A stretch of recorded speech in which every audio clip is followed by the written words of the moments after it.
Bonjour, je te souhaite la bienvenue dans cette capsule vidéo dont le sujet est la P2 infinitive. Alors pour démarrer directement, la P2 infinitive, il faut savoir que c'est une P2 qui est non introduite. Alors concrètement, ça veut dire quoi? Eh bien, ça veut dire que je ne vais pas avoir un mot qui se trouve au début de cette P2 et qui va introduire la P2. Donc typiquement, il n'y a par exemple pas de conjonction de subordination qui va m'indiquer, attention, il y a ici une P2 qui démarre. Donc ça, c'est une petite difficulté, mais tu vas voir que c'est tout à fait surmontable, puisque en réalité, quand j'ai une P2 infinitive, je vais devoir repérer trois indices. Donc il me faut en fait trois éléments pour me dire, ah ben attention, il y a ici probablement une P2 infinitive. Alors le premier élément, le premier indice, c'est tout à fait évident, mais il faut quand même le citer, il faut un infinitif. Si je vois un infinitif, je peux déjà me dire qu'il y a peut-être une P2 infinitive. Alors attention, j'y reviendrai à la fin de la vidéo, mais ce n'est pas toujours le cas. Un infinitif ne veut pas dire qu'il y a obligatoirement une P2 infinitive, mais il faut en tout cas considérer la possibilité qu'il y ait une P2 infinitive. Alors le deuxième indice, eh bien, ce sera en fait d'avoir un sujet à l'accusatif. Alors attention, probablement que tu trouves ça un petit peu choquant, hein. Jusqu'à présent, tu es sans doute habitué à avoir toujours un nominatif comme sujet. Eh bien, dans certaines circonstances, en fait, le sujet ne sera pas au nominatif. Et typiquement, la P2 infinitive fait partie de ces cas particuliers. Donc dans une P2 infinitive, le sujet sera obligatoirement à l'accusatif. Et ce sujet, j'y reviendrai un petit peu plus tard, ce sera soit un nom, mais éventuellement aussi un pronom. Donc ici, attention, si j'ai un infinitif, si j'ai un mot, nom ou pronom à l'accusatif qui pourrait éventuellement remplir le rôle de sujet, je vais devoir m'inquiéter et, alors pas m'inquiéter vraiment, mais en tout cas me dire, tiens, est-ce qu'il n'y aurait pas ici une P2 infinitive? Alors le dernier indice qui va venir nous permettre d'affirmer qu'il y a une P2 infinitive, ce sera dans la P1 d'avoir un verbe qui peut être complété par que.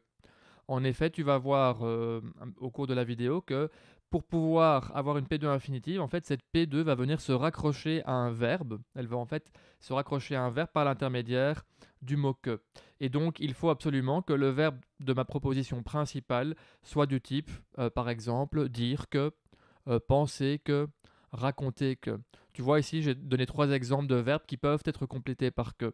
Donc, si j'ai un verbe de P1 qui, lorsque je le traduis, peut être complété par que. Si j'ai un nom ou un pronom à l'accusatif et si j'ai un verbe à l'infinitif, eh bien, il est très probable que j'ai affaire à une P2 infinitive. Ok. Alors, avant de poursuivre un petit peu sur la structure de cette P2 infinitive, je dois d'abord te parler un petit peu plus de l'infinitif, puisque jusqu'à présent, j'imagine que tu sais qu'en latin, il y a bien entendu l'infinitif présent, hein, et tu connais certainement des exemples, donc par exemple amare, que je peux traduire par aimer. Voilà, ça normalement tu le sais très très bien. Ce que tu sais peut-être moins, c'est qu'il existe d'autres infinitifs, et dans cette vidéo, je vais te parler d'un deuxième infinitif qui est l'infinitif parfait. Alors, l'infinitif parfait, eh bien, il va ressembler à ceci. Donc, par exemple, pour le verbe amare, l'équivalent en infinitif parfait, c'est amawisse. Et donc, amawisse, je pourrais le traduire par avoir aimé. Donc, tu te rends compte que l'infinitif parfait, en fait, le parfait, c'est un temps du passé. Ça correspond en fait à un infinitif passé. Du coup, il est quand même intéressant de voir comment est-ce qu'on peut composer un infinitif parfait. Eh bien, un infinitif parfait, en fait, il est composé de deux briques, hein. Je vais avoir le radical du parfait plus une terminaison qui sera toujours la même, hein, puisque c'est un infinitif. Cette terminaison, ce sera IC. Donc, tu vois, dans amau IC, j'ai bien le radical du parfait amau, et puis j'ai IC qui vient se rajouter à ceci. Et donc, en fait, c'est facile à repérer, puisque tous les infinitifs parfaits vont avoir cette particule à la fin qui est IC.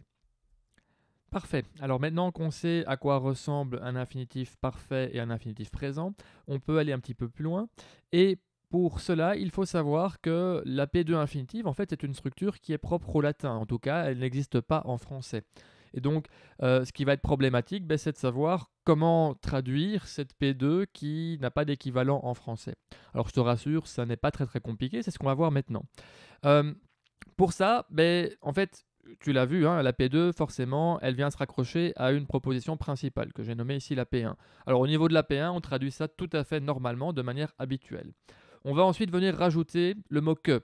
Alors tu l'as vu, hein, pour que je puisse avoir une P2 infinitive, il faut que j'ai un verbe dans ma P1 qui fonctionne avec le mot que. Donc ce mot que, en latin, il ne sera pas présent, donc c'est à moi à le rajouter quand je vais traduire en français.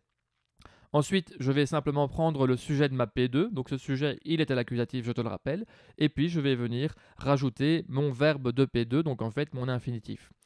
La seule particularité, c'est que en réalité, eh bien, ce verbe qui est à l'infinitif en français, je vais devoir le conjuguer en français.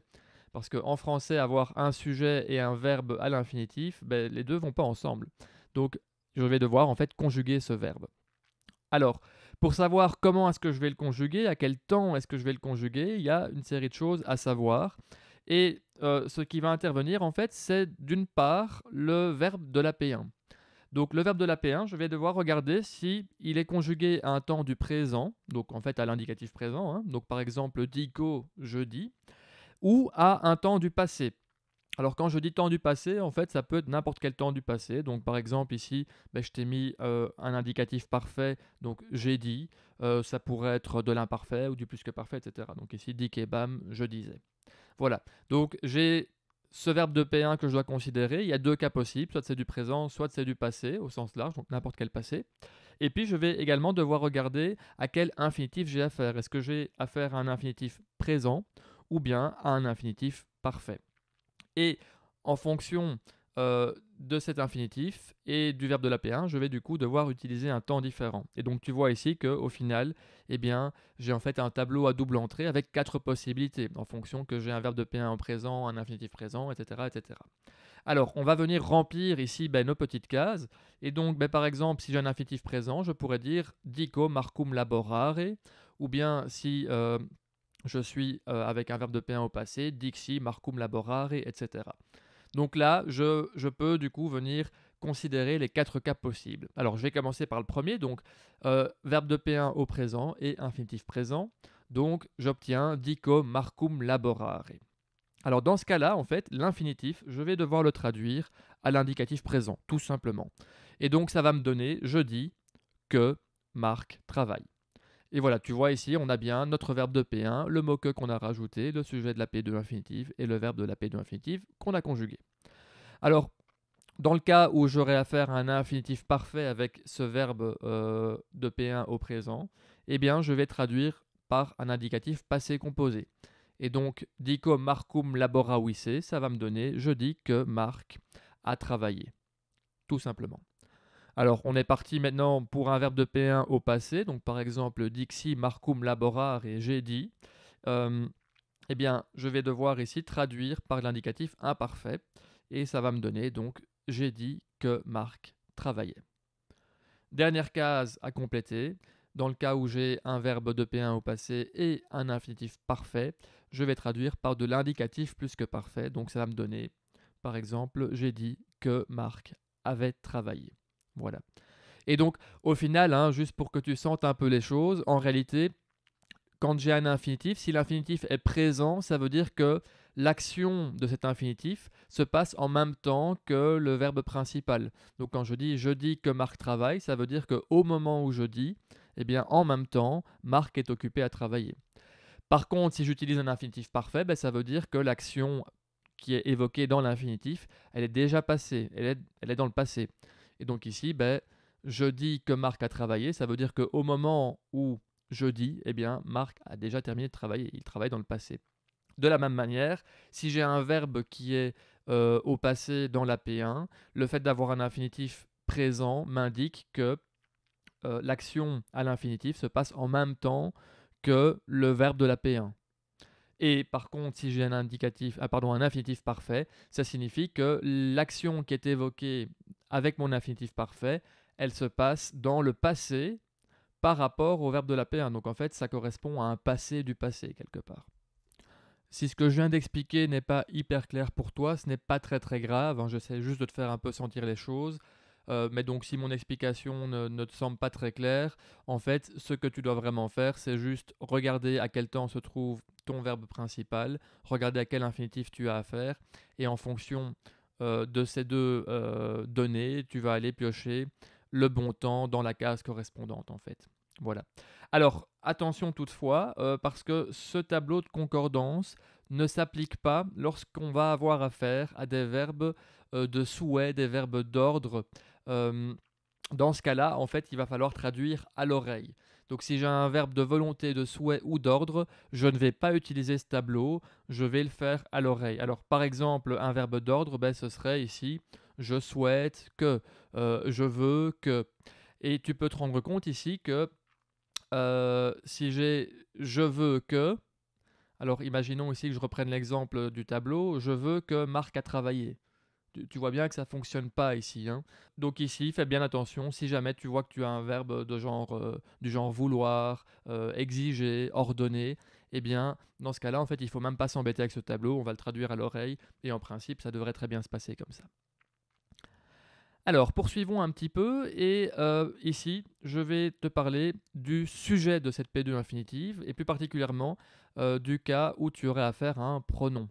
En effet, dans la P2 infinitive, on peut avoir un nom comme on vient de le voir, hein, Markoum, mais on peut aussi avoir affaire à un pronom.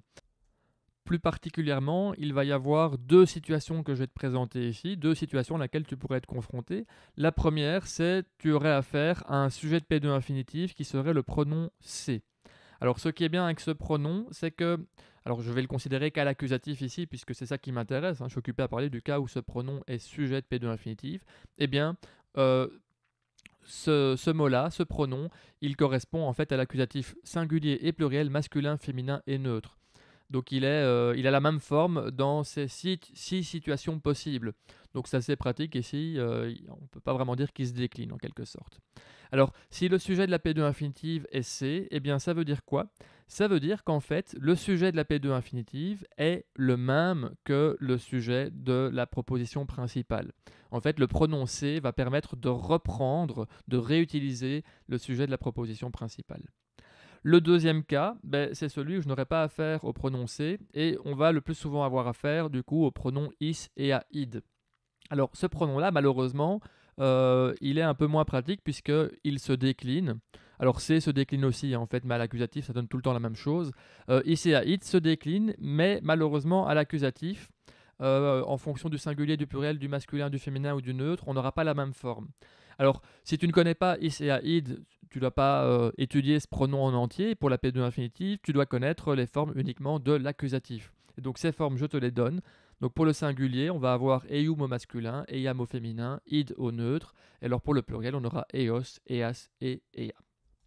Et donc tu l'as compris, lorsqu'on a affaire à ce pronom, eh bien ça signifie que le sujet de la P2 infinitive est différent de celui de la proposition principale. Alors j'imagine que là, pour l'instant, c'est encore un petit peu théorique ce que je suis occupé à t'expliquer, donc je te propose de voir ici un exemple pour voir un petit peu ce que ça implique ici, ce que je suis occupé à raconter.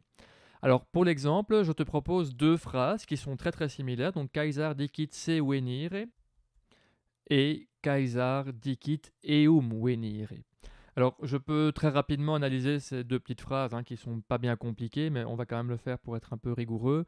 Donc, je peux remarquer ici que dans la première phrase, j'ai dicit et venir et qui sont mes deux verbes. C'est exactement la même chose dans la deuxième phrase, donc je les fais ensemble.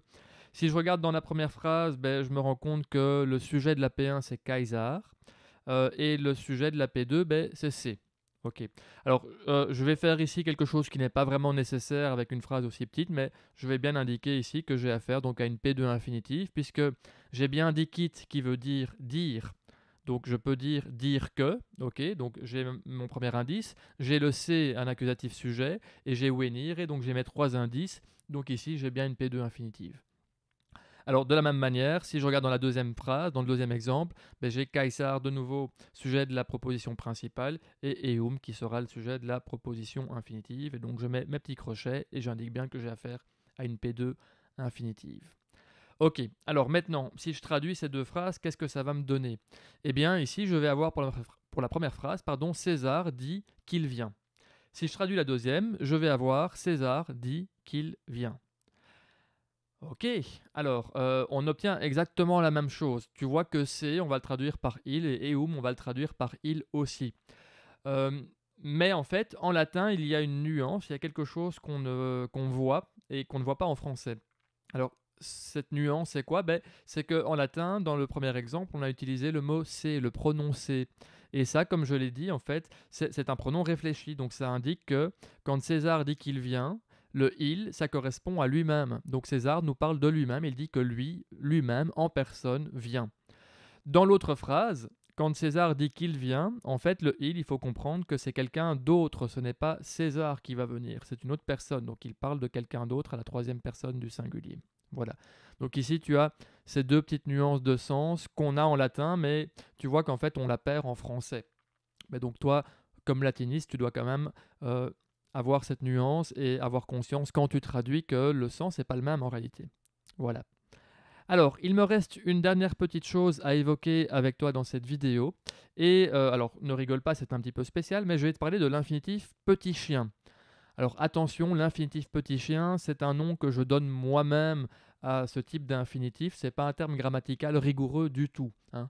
Mais je l'aime bien, je l'utilise avec mes élèves parce que en général, ils le retiennent bien. Alors, à ce stade, après ce petit cours sur la P2 infinitive, tu as probablement envie de te dire chaque fois que tu vois un infinitif, yes, P2 infinitive, je maîtrise, je sais comment ça fonctionne. Eh bien, je veux attirer ton attention ici sur le fait qu'il ne faut pas aller trop vite parce que tous les infinitifs ne font pas partie d'une P2 infinitive. Ça va? Et donc, tu l'auras compris, en fait, on va avoir d'une part des infinitifs qui sont effectivement les sujets d'une P2 infinitive, et puis on va avoir ce que j'appelle moi des infinitifs petits chiens. Pour voir de quoi il est question, le plus simple, c'est de travailler sur un exemple. Donc, je te propose la phrase suivante: Caesar oppidum remorum oppugnare non potuit. Alors, on va commencer par analyser cette phrase sans trop faire attention au sens des mots. Je peux déjà remarquer que j'ai potuit qui vient de possé, qui est un indicatif parfait. Je remarque immédiatement que j'ai un infinitif présent, c'est très facile à voir. Et donc là, j'espère que tu te dis, tiens, est-ce qu'il va y avoir une P2 infinitive? Mais bon, vu ce que je suis occupé à raconter, tu te rends bien compte qu'il ne faut pas aller trop vite. Alors, en début de phrase, je vois le mot Caesar, et donc là, on voit clairement que c'est un nominatif singulier, et que ce sera vraisemblablement le sujet de la proposition principale. Si je regarde ensuite ce que j'ai oppidum. Alors, oppidum, c'est un mot qui est neutre, donc il pourrait être nominatif singulier, mais j'en ai déjà un, donc je me dis que c'est plutôt un accusatif singulier. Remorum, c'est un nom qui est génitif pluriel, et alors j'ai non, petit adverbe ici, un variable, donc bien pratique.